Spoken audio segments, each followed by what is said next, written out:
old Mafia guys think texting has ruined the mob. Okay, this is a true story. Old Mafia guys think texting has ruined the mob.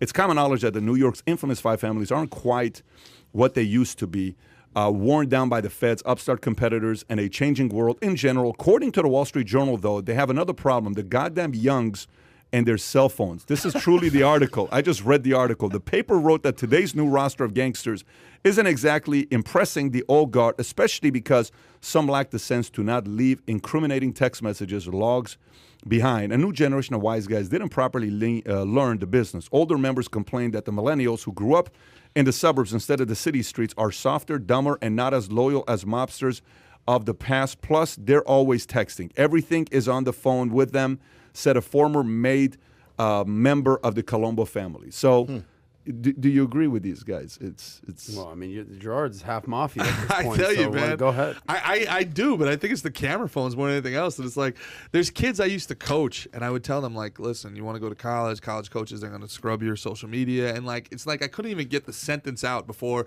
we'd see them on Instagram or Snapchat, like, yo, at this party, vibing, bro.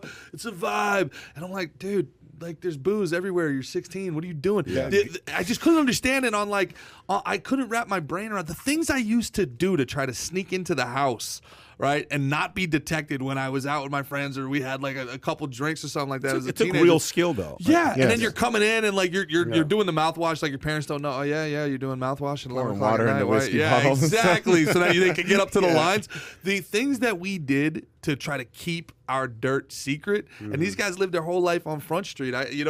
Good for them, I guess, man. But I could just see it. I could see the millennial mobster being like, "Hey, man, about to go axe this dude. Shouldn't have done what he's doing." Like, I got my gun right. I got my gun right here. Yeah. This is the gun I'm using right now. You know what it reminds me of? Cosa Nostra, bro. Remember the scene in Goodfellas when they do, like, the big thing? They go, lay low for a little while. We don't need you, getting eyeballs on us. Yeah. And the guy shows up in the big fur coat. Yeah. It's like, I fucking told you to lay low. What are you doing here?